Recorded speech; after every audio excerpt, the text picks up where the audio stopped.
With the modern Republican Party, allegations are often confessions. And the allegation that the failed former President Donald Trump has been making for months, if not years, that there is a weaponized justice system targeted at Trump, by Joe Biden, the current president, is not only completely without evidence. New reporting suggests that it's actually a confession of what Donald Trump plans to do to Joe Biden if he were to get elected and replace Biden in 2024. Axios reports Trump and Republicans plot a 2025 criminal probe of the Bidens plural. Republicans' impeachment probe of President Biden is unraveling because of a lack of evidence, but their work could become the basis for federal investigations and even prosecutions of the Biden family if Trump wins re-election, Axios has learned. A source close to the Trump campaign says everything you have seen from the Biden DOJ, you can expect to see from the Trump DOJ. One Trump ally argued there is precedent for a second Trump administration to investigate and prosecute the Bidens, the current federal charges against Donald Trump. Where do you even start with something like this? Number one, the authoritarian framework of Project 2025 is not only at a general federal level, it is also part of this unflinching desire to get Biden for what Trump claims is Biden sicking the DOJ and I guess the Attorney General of New York and I guess the state of Georgia, right? I mean, you'd have to believe a lot of crazy things. But Trump is alleging Biden is running these investigations and indictments of him. There's no evidence of that. But what does appear to be the case, and Trump has alluded to it, and now Axios is reporting it directly, is that Trump's plan is to weaponize the Trump DOJ against Joe Biden. Now, understand that, again, Biden's been in elected office for decades. They have nothing on him. It has been the sole focus for some Republican members of the House to find the dirt on Biden. And they haven't even found impropriety by Joe Biden, never mind anything approaching criminality. The witch hunt that Trump claimed was against him and was meritless had merit. The witch hunt against Biden really does appear to be merely a witch hunt, and it has completely fallen through. And it's because the facts and the evidence aren't on the side of those going after Joe Biden. But it's not going to stop them from trying it. Once again, Catherine Stewart told us, Ellie Honig told us, all of these folks have told us, you have to believe these people when they tell you what they're going to do. And they are going to try. It is not going to stop them. And you know what? There's two sides to the James Comer realization that they're not impeaching Biden. Just as a reminder, James Comer has been one of the lead Republicans in the House who has been going on TV and pushing forward this Biden crimes narrative. All of the blockbuster evidence is just barely out of reach. They're about to get it. And he has now, Comer, has started sending out fundraising emails where he says, listen, the impeachment, it's not going to happen. Part of why it's not going to happen is Democrats control the Senate. They would never vote to convict. But the criminal referrals are why I need you to donate to me. And so they're being very clear. If you zoom out, Trump has alluded to it, Comer has said it, and Axios now has been able to report it. They want to remain in control of the House of Representatives in 2025 going forward, and they want to take control of the Senate in 2025 going forward with the idea that they are going to be able to completely and totally function as an arm to target Biden and his family. This includes criminal referrals, which hopefully a Trump DOJ will carry forward. Now, as far as bogus investigations go, they arguably made a mistake, and it was a timing mistake. And again, it's all projection. Trump has argued that these indictments came at the time to be most advantageous for Democrats and for Joe Biden. I have argued that that doesn't really make sense. It would have arguably been better if Biden was directing Trump's indictments and they wanted to time it to be as useful to Biden's reelection as possible. They would be doing it later. They would be doing it now. They would be dropping the bombshells over the summer when more voters are paying attention. But again, the idea of timing of this stuff, what Republicans should have done to do more damage to the Biden campaign was launch all of this Biden crime stuff later as well. Republicans seem to have mistakenly started it too early. It's completely petered out like just like a wet noodle. It's collapsed. There's nothing there.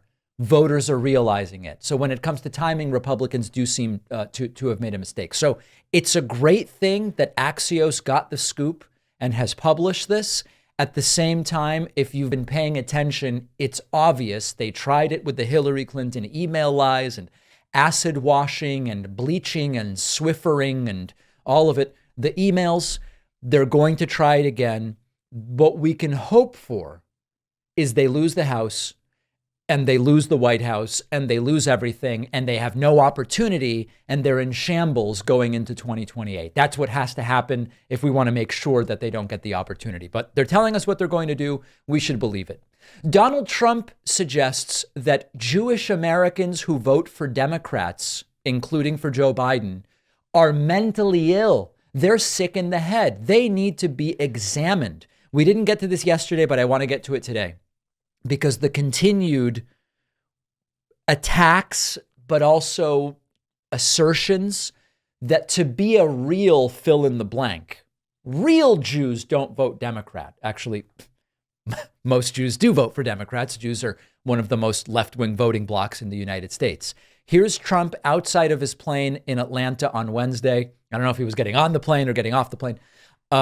Here is Trump saying, you need your head examined if you're Jewish and voting for a Democrat. Again, they brought down the rate so fast because they want to get elected, and it's going to work out just. Have you called Netanyahu? Have you spoken to Prime Minister Netanyahu?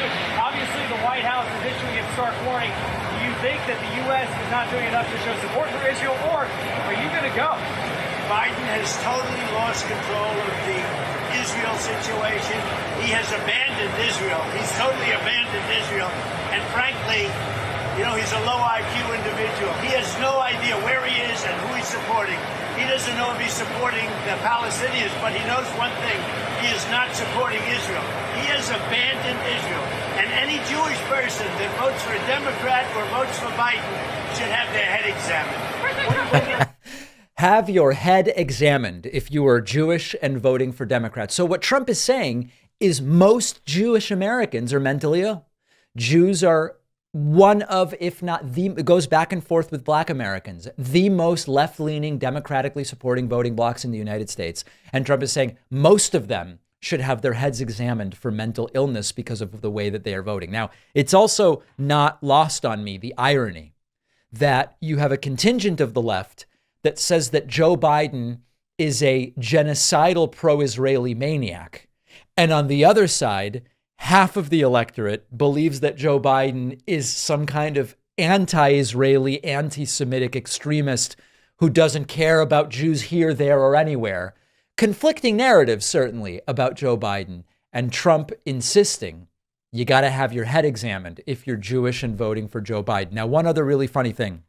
Moments after this, Harris Faulkner pretends that she's never heard Trump say any of this stuff. I'm going to play something for you where Harris Faulkner's guest mentions these things Trump keeps saying about Jews. And she goes, what are you even talking about? It happened moments earlier. He said Biden has totally lost Israel on that issue and abandoned Israel. And then he went on to say, if you are Jewish in this country and you vote for him, you need your head examined.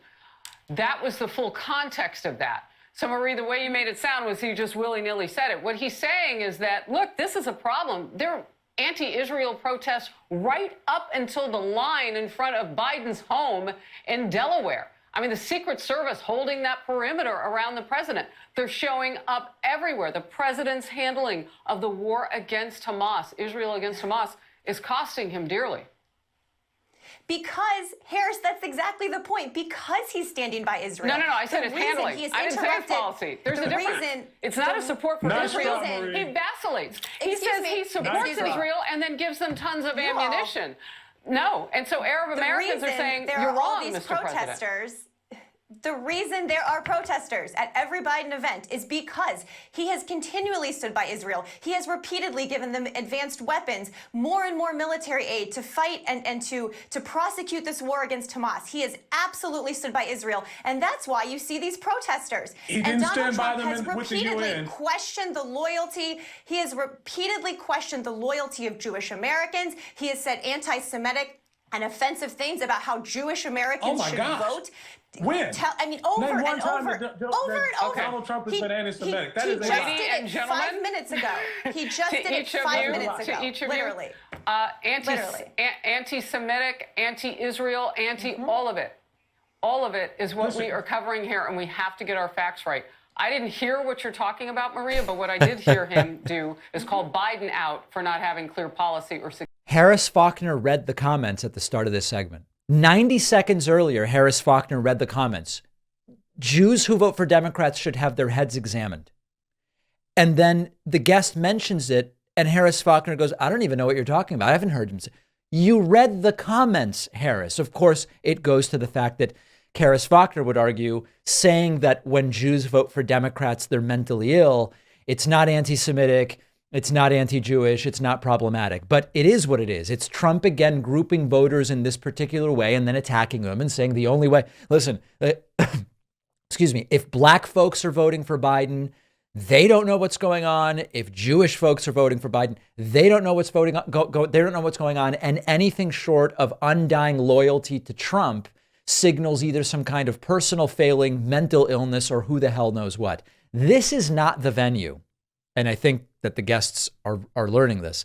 This is not the venue in which you're going to have serious conversations when you refer to something Trump said that was read 90 seconds earlier. And the host says, I don't know what you're talking about. I don't remember. And I didn't see any of that. More of this is going to continue.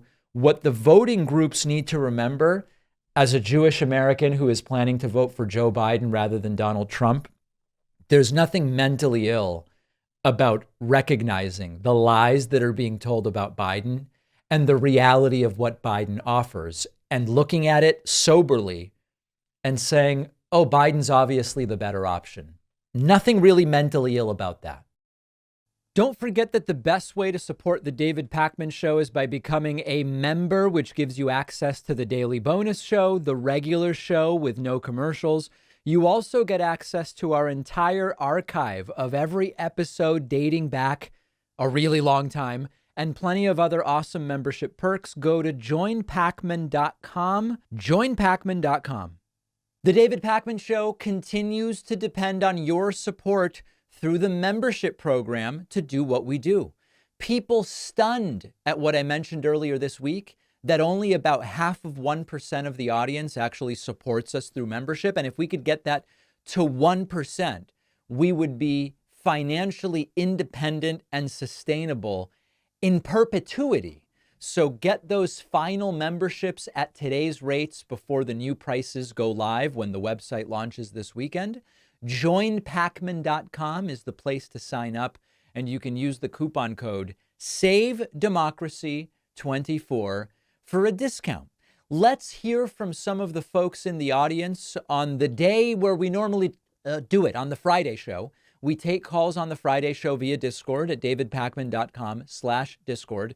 The quality of the calls varies dramatically from week to week through no fault of my own, I want to mention. It's just coincidence. Let's start today with Brian from Virginia. Brian from Virginia, welcome to the David Pakman Show. What's on your mind today? What can I do for you? What have you been thinking about? Hey, can you hear me? Yes, I can. Hey, David. Thanks for calling me. I had kind of a topical political question and then just kind of a different question, if I may. But my first question is just one thing that really honestly scares me is just the potential for, obviously a Trump victory in November would in its own different ways be very scary. But in the event of a Biden victory, just the potential of violence, as we saw in 2021, January 6th, having now learned from, whatever their mistakes were, their mistakes. Mistakes as they see them, yeah. Exactly, yeah. What do you think can be done by like individuals as well as just kind of on a societal platform to mitigate or negate that? Well, listen, there's two different things. I share your concern that there could be violence from Trumpists if Biden wins. Although I don't want to be hyperbolic. I also think that as long as law enforcement is prepared, it's going to be okay. That's my expectation. I think as far as law enforcement goes, as long as they are prepared, the amount of hijinks that the Trump supporters will cause if Biden wins, I think will be controlled. In advance, as a society, we need to just make it clear that there's no place for that sort of violence. You go and you vote, and if your side wins, great. Now you've got 4 years to govern. And if your side loses, you lost. Elections have consequences, and you don't vote, lose, and then go and become violent. And as a society, we need to really show that it would be shameful behavior to go out and commit acts of violence. And to the extent that people are very much influenced by peer pressure and groupthink, the more that it can be made clear by people on both sides of the aisle, I should mention, that there is no place for violence of that kind, and that you are going to be ridiculed, socially ostracized. And if you commit a crime, you also might end up being prosecuted and rotting in jail for a while. I think that is an important part of it. And then, yes, law enforcement has to be prepared as well. But also, Brian, let's not count our chickens before they hatch, if you know what I mean. And let's first deal with November 5th. If November 5th goes the way we hope it goes, then we'll figure out, okay, what sort of security and plans need to be in place for December and January for both the counting of the electoral votes and the inauguration. And I think law enforcement can be more than well enough prepared. Fair enough. So it's kind of how, like at the last inauguration, they kind of stepped things up as a result of January 6th. Yes, they did. So, and then just kind of I guess kind of off the wall question. I know you've said that you're I think you've said ethnically and culinarily Jewish, but yes, not religiously. Right. So I've been raised Christian my whole life, so I've celebrated Christmas, but my family's also in a lesser degree celebrated Hanukkah. Do you think that's weird or inappropriate for someone who's not like ethnically or religiously Jewish to kind of partake in that tradition? I've been asked this before, and I even have friends who aren't Jewish whose kids hear about Hanukkah in daycare or something, and then they want to light the candles. I don't take any offense to people who aren't Jewish lighting Hanukkah candles or getting each other gifts. It's just, there's so much going on. Who am I to get offended or upset if some non-Jews want to celebrate Hanukkah? It really doesn't make any difference to me. The questions of cultural appropriation or whatever, I just don't care. Have at it. Light the candles if you want.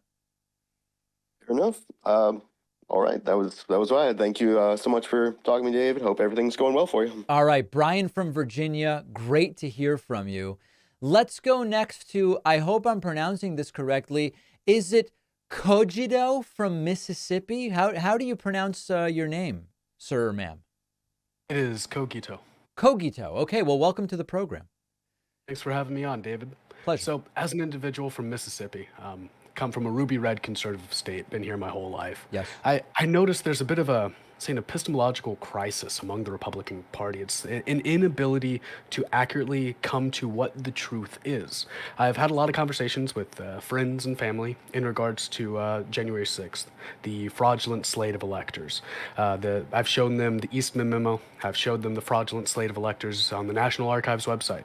I've showed them Kenneth Chesebro, Trump's lawyer, pleading guilty to filing these false documents. Jenna Ellis pleading guilty to filing these false documents. I've showed them Mike Pence attesting to the fact that Trump asked him to overturn the results of the election.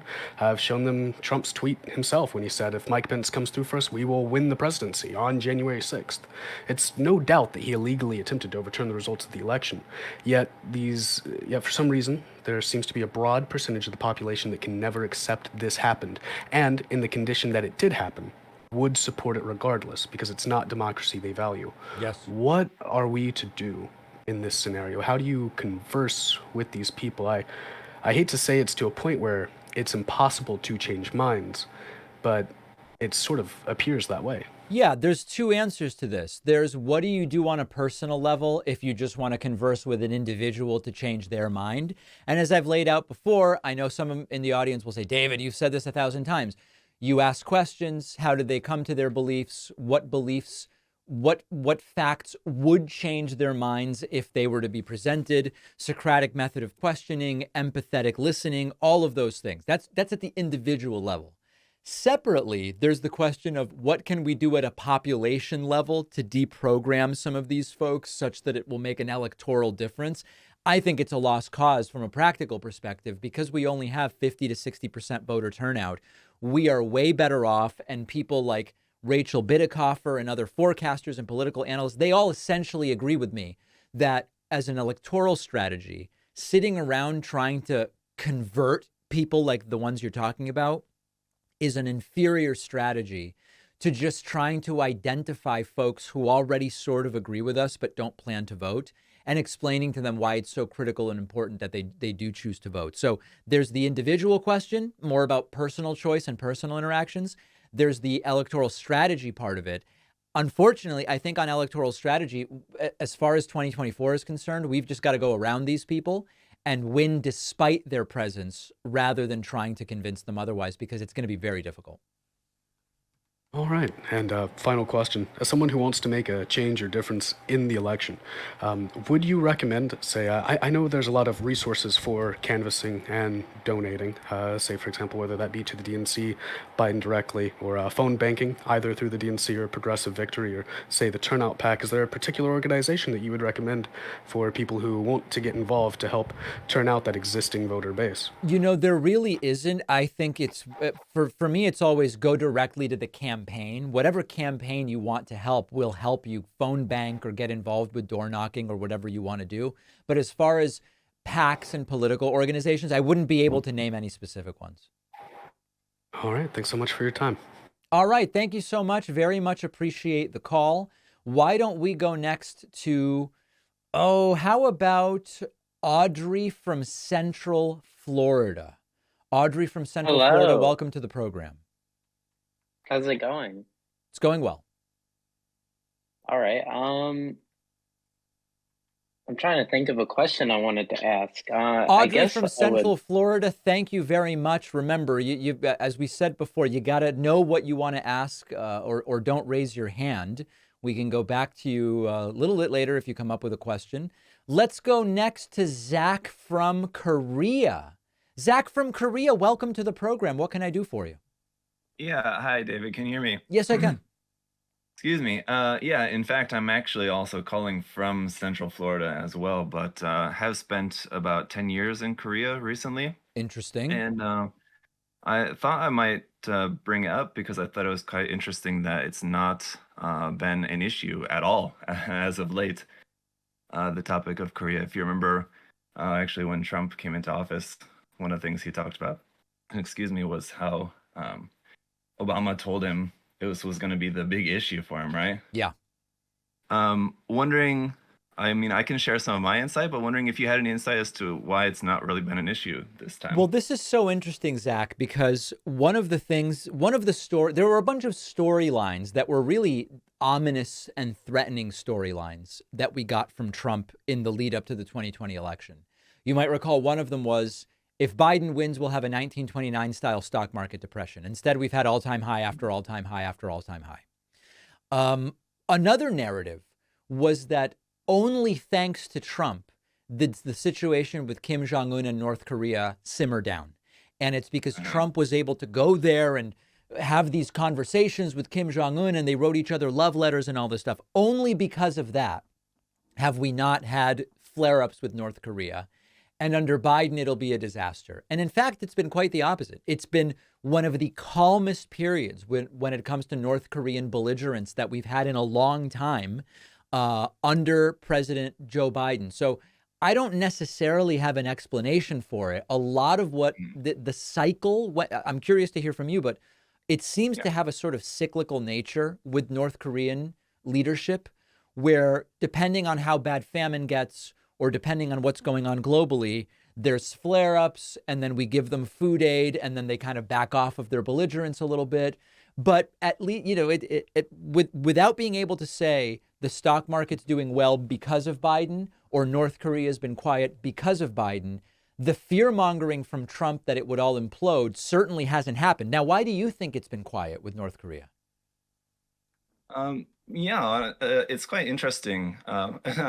Excuse me.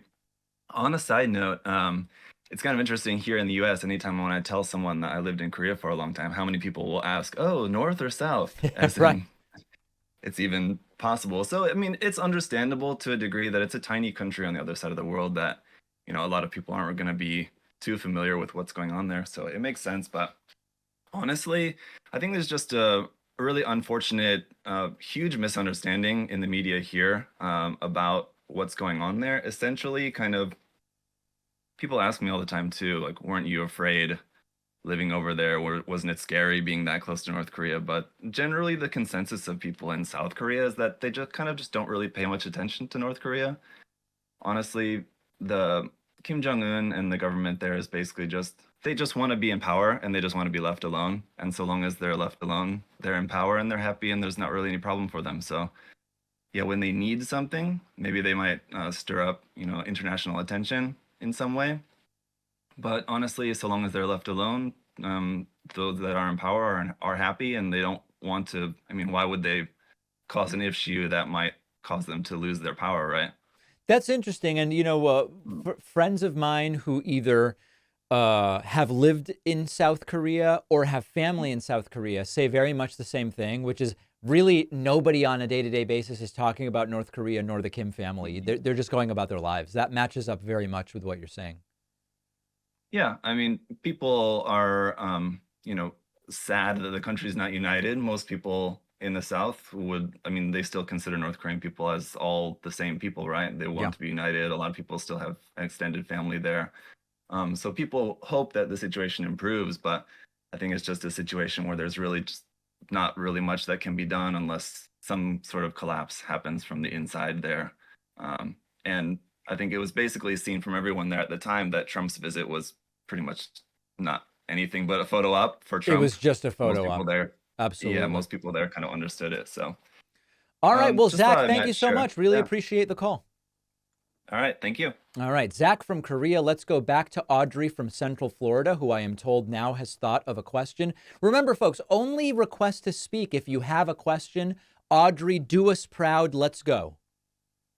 All right. I did want to ask about your opinion on the reliability of polling the last few election cycles. My analysis is that by election day, the polling is basically accurate and does reflect the will of the people. The tricky part is that because the elections are so close, presidential elections, they come down to sometimes under 1 percentage point margin in 5 to 6 states. Even polling that's really good and gets us accurately within a 2 to 3 point margin of error, its predictive value can be limited because, at the end of the day, if the election comes down to Wisconsin, Pennsylvania, Michigan, Georgia, and Arizona, with 0.5 point to 1.5 point margins in those states, the polling can all be accurate within 1.5 points to 2.5 points, and it won't actually predict anything because it just comes down to a tiny margin on election day. Does that make sense? Yeah, for sure. Yeah, so that's my view. I mean, the polling is generally accurate, especially when it comes to the national popular vote. But in terms of really confidently telling us what the Electoral College will end up being, more difficult because elections are coming down to about 500,000 votes in 5 states. All right. Well, thank you for the answer. All right, Audrey from Central Florida, thank you for the call. Let's take a very quick break, and then we'll go right back to Discord and hear from a few more people. So stand by. If you value what we do at The David Pakman Show, remember to support us on Patreon. Go to patreon.com/David Pakman Show, where you can get access to behind-the-scenes videos, the Daily Bonus Show, the commercial-free Daily Show. You can support the show for as little as $2 a month. Check it out at patreon.com/David Pakman Show. All right, let's hear from some more folks on Discord, as we like to do on Fridays. You can find our Discord at davidpakman.com patron.com/discord. Let's go to Gianna from Virginia. I hope I'm pronouncing that correctly, or is it Gina? It's Jenna. Jenna. All right. Well, welcome to the program, Jenna. Hi. So I have a couple things. I came in a little bit late. So the other guy from Virginia, I forget his name now, talking about violence. That's actually something that my husband's kind of afraid of, but he's also a veteran, so everything kind of looks like it could lead to a war to him. But so I actually wanted to talk about something that was from last year's State of the Union, I believe. Okay. The when Biden talked about the fees and how they had to publish everything up front so you know what you're paying. Are you talking about medical or credit cards, or which fees?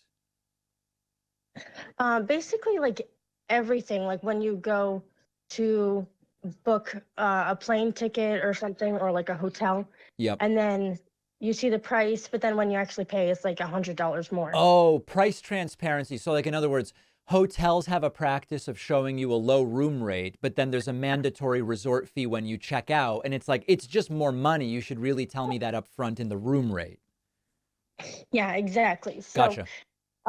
I immediately thought, oh my gosh, that's brilliant, because, you know, I've traveled a lot, and now that my family is grown, I have 4 children. We have to think about, you know, we have to really budget well. So one of the things that I thought of after that was, what if, well, so my question really is, what would you think this would be a good idea? So I had thought of afterwards, what if we went a little bit further, and things like when you're watching commercials and that brand power comes up, and it's just like the more expensive brands that are, you know, like you're paying for the name. Yeah. They have those special commercials. So what if like products like that, they had to actually put their prices on those commercials? And what do you mean, special brands and special commercials? I don't know what you're talking about. So like when you're watching regular TV, or like not like YouTube, but just like regular TV, they have what's called brand power. And so it comes up and there's like a little purple symbol that says brand power, and then it's just somebody talking about like Swiffer, for example, or I'm trying to think of other brand name things, but it's just like buy these brand name things instead of the store brand. The generic. things. Okay. Yeah. So And you want what, the price to be on the screen? yeah, well, like actual price comparisons. So like when commercials come up for like things that you buy on the TV, they always publish the price, and usually it's like $19.99 or something. But with like name brand things, they're always more money, but they don't tell you why or what the actual price is. They just say, oh, well, I'm just going to use Swiffer as the example, but they say like, oh, Swiffer wet jet picks up, you know, things with this ad that Walmart also has. So yeah. Okay, it's an interesting idea. I don't know how you would enforce it. Also, a lot of times brands, like for example, when Mercedes is advertising on TV, they have 30 different vehicles with 5 different trims. I don't know how you really like get the price up on the screen necessarily. But Jenna, listen, it's an interesting idea, and we do need price transparency. We do need disclosure. I'm all for more information. I just don't know how you enforce or put in place exactly what you're saying, but I'll look into it. Cool, thank you. All right, Jenna from Virginia, great to hear from you. Why don't we try going next to James from DC? James from DC, welcome to the program. What's on your mind today? Hey, David, big Hey, fan. thank you. Appreciate what you do. Thanks. I'd like to hear your thoughts on RFK, because from where I stand, he seems to almost have evil intentions. I really can't say he has evil intentions, but what I can tell you are a couple things. Number one, he has no path to victory for two reasons. He doesn't have enough support and he doesn't have the ballot access. Number two, we covered the video of his New York State director, Rita Palma, essentially saying that RFK's campaign shares a goal with Trump's campaign of just denying Biden 270 electoral votes, in which case it would go to the House of Representatives, which they hope will be controlled by Republicans, which then means they will make Trump president. So the fact that deep down, it kind of seems as though the real point here is to get Trump elected, especially as there are rumors that RFK might be in Trump's cabinet if that were to happen. For me, none of it is interesting. I'm voting for Biden. I think that's our best choice. Got you. I don't know how else to say it, you know? Yeah. Do you think there's a potential that he's an actor? Like, I know people on the right love to accuse politicians and stuff, but it just seems that way. He seems not genuine. You know, I know why you're asking that question. I really don't want to. I would be merely speculating, and I have no evidence that this is an act of any kind. So I wouldn't be comfortable making that assertion because I don't have any evidence to support that. All right. Fair enough. Thanks again. All right, James from DC, thank you so much for the call. Very much appreciated. Let's go to Dave from Mesquite, Texas. Dave from Texas, welcome to the program. What's on your mind today? What can I do for you? Dave from Mesquite, Texas, second chance to accept my invitation here. And he's gone. Okay. Why don't we go next to, I don't know. How about Jen from Massachusetts / Rhode Island? Jen, welcome back to the program. We've spoken before, right? Jen, please accept my invitation. We can't drop two in a row. That would be really grinding the show to a halt. Yes. Hello. Hi. Hi. There we go. All right. They updated the app and I didn't quite know how to use it. It's been a while. All right. Hi. Sorry. Long time no speak. Thank you. So yeah, I moved from Rhode Island to Mass, but I'm working in Rhode Island, so I'm right on the border. Got it. All right. So yeah, I'll get to it. So I am a democratic socialist like you. But I'm not a democratic socialist. I'm a social democrat. Totally different thing. Oh, excuse me. All right. Other way around. Sorry. So I am currently in a serious relationship with a very serious Marxist. He's great. He doesn't push it on me or anything, but you know, meeting more of them and everything, I'm curious, what is your whole take on their desire that they think that, in the next 50 years or so, they'll be able to overthrow capitalism and change the entire system?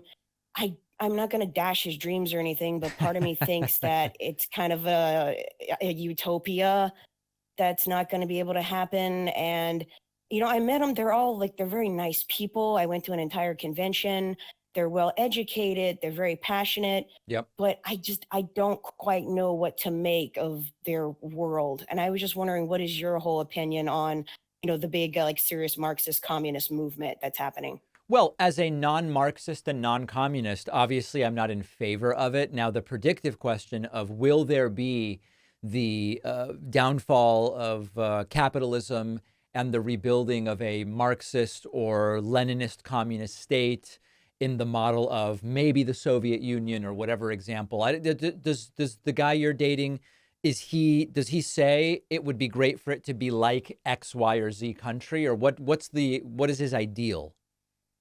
Their ideal is basically after the Russian Revolution. Basically, the Lenin Marxist kind of thing of it, that, we won't need cars anymore and we won't need this anymore. Yeah. And yes, evidently, like, Star Trek isn't even communist enough for them. Star Trek is Stalinist. Well, listen, that, predictions are worth what you pay for them, and you're paying zero for this one. I'm very skeptical that in the next 50 years that's going to happen.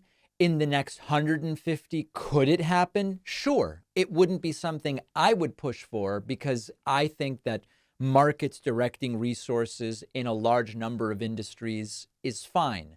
I don't want the government owning or controlling entire industries and businesses. Like, it's just, they're not my values. And I have a video why I'm not a socialist, which also deals with communism and Marxism. And you can check that out. As far as the prediction, I mean, listen, we just have to wait and see. I doubt that the United States will have collapsed and been rebuilt in the mode of the post-Russian Revolution Leninist Marxist model, but it's not impossible. But we'll just have to wait and see.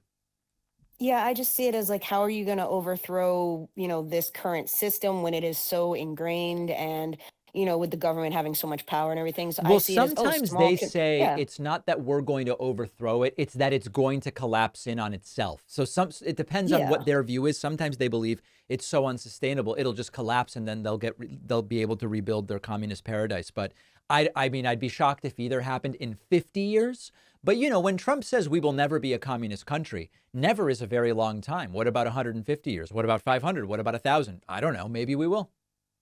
Yeah, I guess. Oh, hey, real quick. I actually I was able to travel out the country for the first time last August and happened to be in Spain at the same time as you. Oh, is that right? But, Where in Spain did you go? Sevilla. And how'd you like it? Oh, God, I loved it. We went to Marseille right before that, but I rathered Spain a little bit more, even though it was like 106 degrees. Yeah, when I was in But, Madrid in yeah. August, it was like 97 every day. It was crazy. I was in their train station. I think that was the one with the big jungle inside of it. I didn't go to the 'Cause train they, station, but I'll take your word for that. yeah. But just so hot, but beautiful country, high quality of life. Yes, and those green conures everywhere that evidently the locals hate. Is that They right? call them a plague. All right. Well, thank Jen, you great so to hear much. from you. You too. Appreciate it. Thank you. Take care. Why don't we go next to Jay from Detroit? Jay from Detroit, welcome to the program.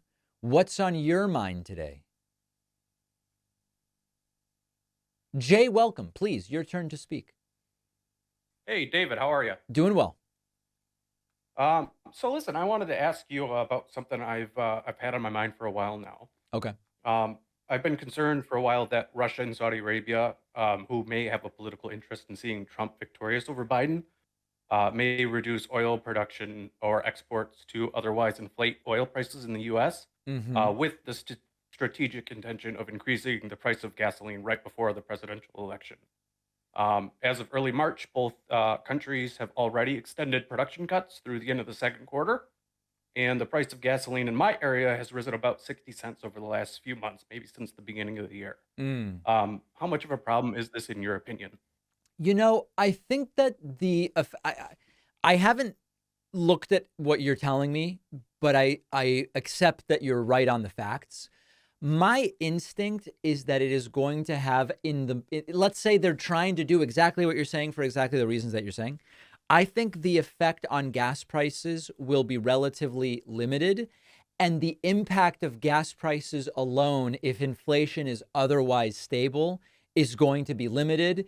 And if inflation is otherwise stable, it's not going to change the bigger picture that if the economy looks more or less like it looks today, it's a pretty good economy, and presidents tend to get reelected when the economy is pretty good. So it's sort of like, even granting everything you're saying, which I haven't looked into, I don't think that it alone is what the election is going to hinge on. That's my instinct. I hope you're right. For the record, Axios had a great article in early March that kind of delved into this a little bit.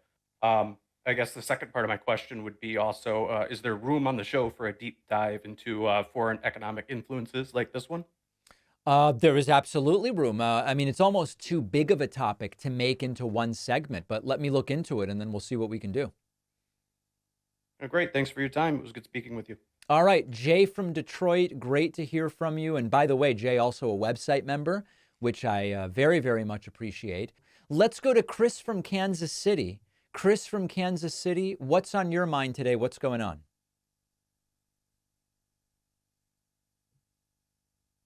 Chris from Kansas City, welcome to the program. What's on your mind today? Sorry about that. I didn't accept the call. How are you? Good. How are you? Doing all right. Just a couple questions. One's regarding voting in general, and the other is about polling. I'll start with the polling one first. I voted for Biden in 2020, and since then, everything that Trump's done and everything that has sort of transpired since that election kind of gives me pause when I see the polling numbers. I have a hard time sort of quantifying why the polling numbers for Trump are so high, and it makes me feel like something's wrong with the polling, but it also makes me think that maybe I'm misunderstanding how polling is done. And maybe it's just me trying to rectify the strange, high numbers that Trump gets. So I was hoping maybe you could clarify maybe how polling is done and why his numbers are so high. So how polling is done, you can just read the methodology at the bottom of every poll. Every poll is done a little bit differently. So I would direct you there as far as that goes. In terms of why Trump's numbers are so high, it depends who you want to listen to. Folks like Rachel Bidecoffer are saying the intentions of voters come November just aren't reflected yet because only 15% or so of the country is actually paying attention to the election at this point in time. I think that number is probably a little bit low, but I do think that there are lots of folks sort of toying with the idea of voting third party who ultimately aren't going to. But if we really zoom out, part of the reason Trump's numbers are so high is there is a large share of Americans who are not this is on both sides now, who aren't influenced by what is actually happening on the ground. They have just decided which team they are supporting, and it's basically that is it. And so it's an unfortunate reality. Chris, it's so loud where you are that I'm going to let you go just because it's not the best. But unfortunately, a large portion of the electorate does not care what the facts on the ground are. They are either voting Trump or voting Biden. It exists on both sides. I would argue that it is more logical to vote for Biden based on what's actually taken place. That's my personal view, and of course it's biased, but that's where I would put it. Let's go to a break. Sorry I didn't get to everyone, but we will take calls again. Follow us on social media. Interact with the David Pakman Show community. See exclusive content. See when we're taking calls live. And stay up to date on other big show announcements. We post daily. Find us on Reddit, Twitter, Instagram, Facebook, Discord, and TikTok. All right, it's time for Friday feedback. You can email info@davidpakman.com if you have a message for me, a question, a comment, something you'd like addressed on Friday. We will also take Facebook messages, Twitter replies, YouTube comments. You never know what is going to be featured on Friday feedback. Let's start with our favorite Facebooker.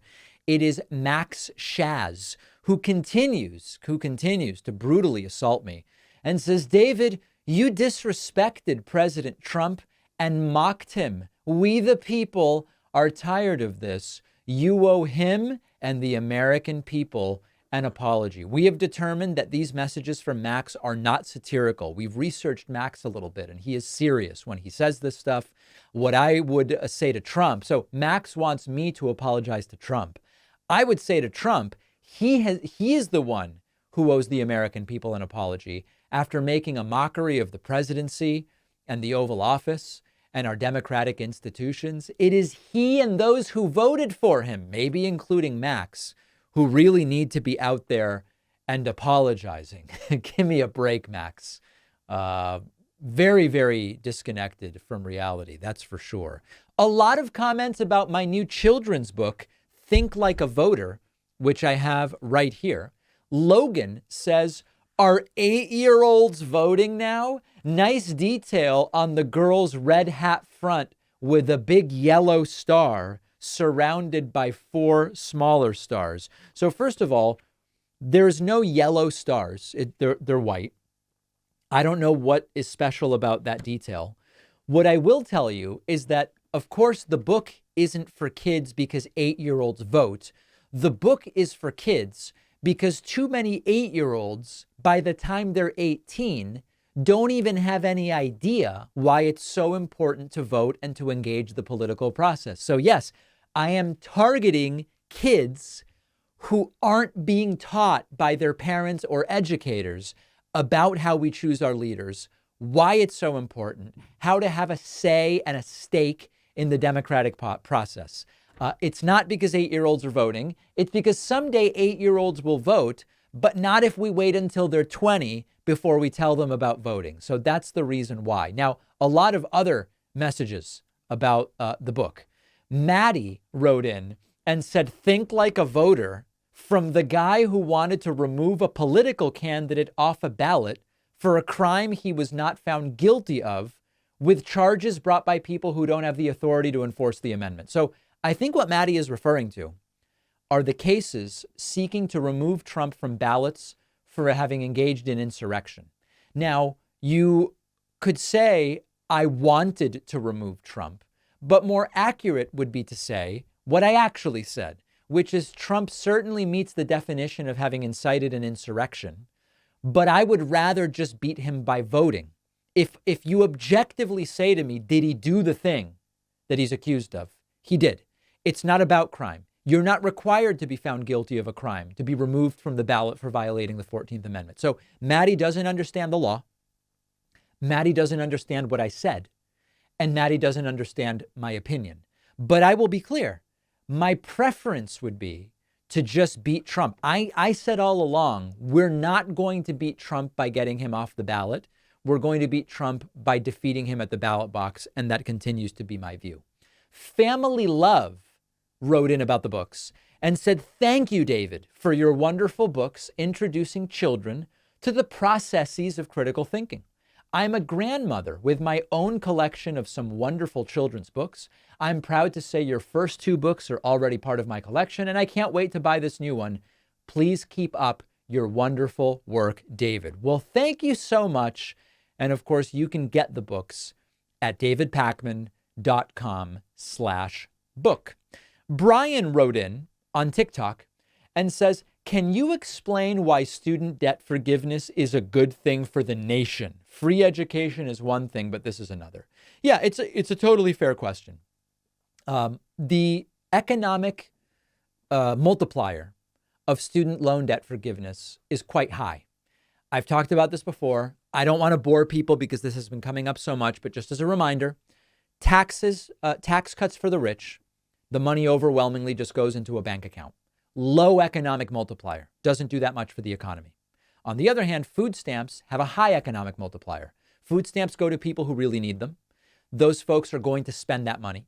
They go into their local store, supports jobs at the supermarket, supports the jobs of the suppliers to the supermarket, high economic multiplier.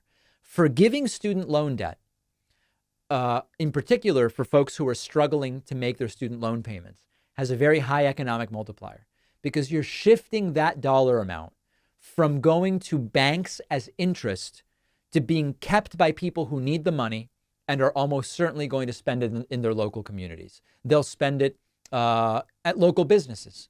They'll spend it at local restaurants.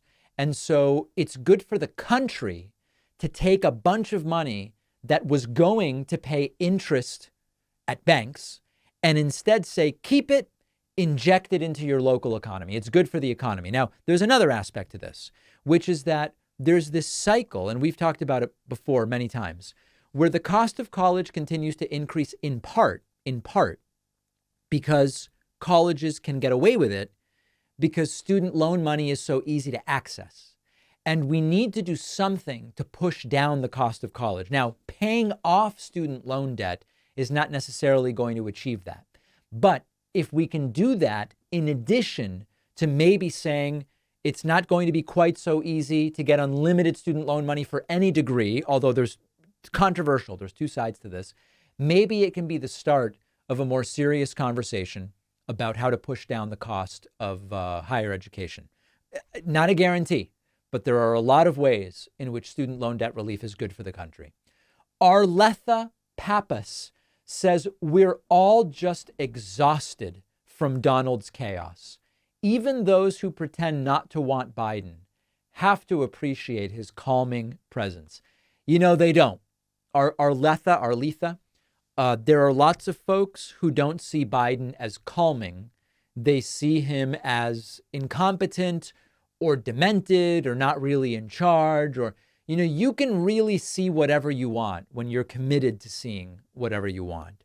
I happen to agree that there couldn't be a starker contrast between the sober way in which Biden has executed the office of the presidency with absolutely no scandals. There's no scandals. Oh, but what about the criminal bribery? Yeah, there's no evidence of that.